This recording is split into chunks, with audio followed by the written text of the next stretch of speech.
আজকের মেনুতে আছে সবজি ভাজি। গাজর ফুলকপি আলু দিয়ে সবজি ভাজি রেসিপিটা বানিয়ে নিলাম।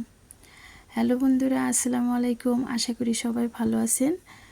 আজকের রেসিপিতে আছে সবজি ভাজি রেসিপি ফুলকপি দিয়ে। তো চলেন দেখা যাক কেমন করে রান্না করি। ইসমানু রেসিপিতে আপনাদের সকলেরই স্বাগতম। তো এখানে বড় সাইজের একটা ফুলকপি নেওয়া হয়েছে। তো এটা পুরোটা নেব না, অর্ধেকটা নেব।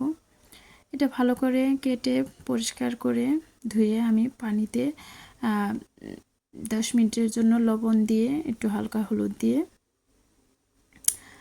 রেখে দেব। মানে 2 মিনিট একটু বয়েল করে নেব একটু। আচ্ছা, তারপরে নেওয়ার পরে এখানে দেখেন গাজর, আলু, পেঁয়াজ, কাঁচামরিচ, রসুন কুচি সব কিছু রেডি করে নিয়েছি। চলে গেলাম চুলায়। এখন চুলার মধ্যে একটা কড়াই বসিয়ে তার মধ্যে সরিষার তেল দিয়ে দিলাম পরিমাণ মতো।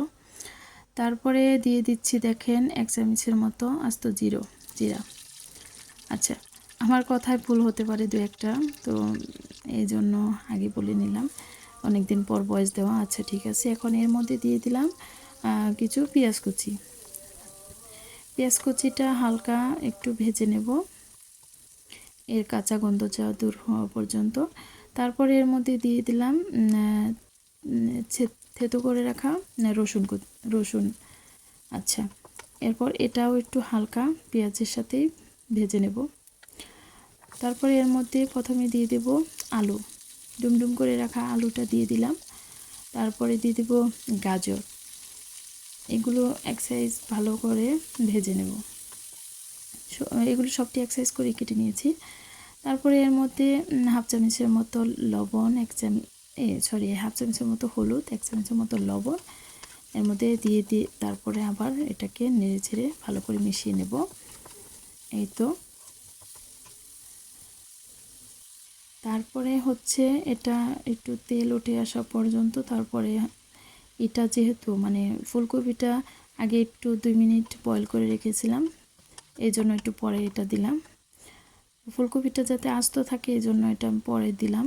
তারপরে 3-4টা কাঁচা মরিচ ফালি করে দিলাম এবং 3টা মরিচ আস্ত দিয়ে দিলাম। তারপর এটাকে ভালো করে মিশিয়ে হালকা ভেজে নেব।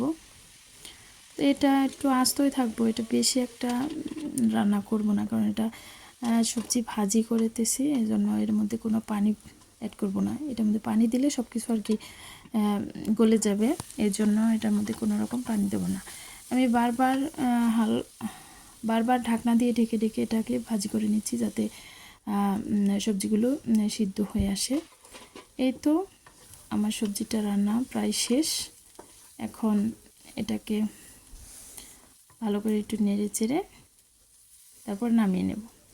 এটা আমি একটা চেক করে দেখতেছি এটা সিদ্ধ হয়েছে কিনা ফুলকপিটা। তো ফুলকপিটা সিদ্ধ হয়ে গেছে। এখন এটাকে আমি নামিয়ে নেব। তো অনেক দিন পরে লং ভিডিওতে ভয়েস দেওয়া। ভিডিওটা আমার অনেক আগের করা, শীতের মধ্যে, এখন যেহেতু গরম এসে পড়েছে, তো ভয়েস না দেওয়ার কারণে আমার ভিডিওটা আপলোড দেওয়া হয় নাই। দেখেন অনেক মজাদার এবং ইয়ামি হয়েছে।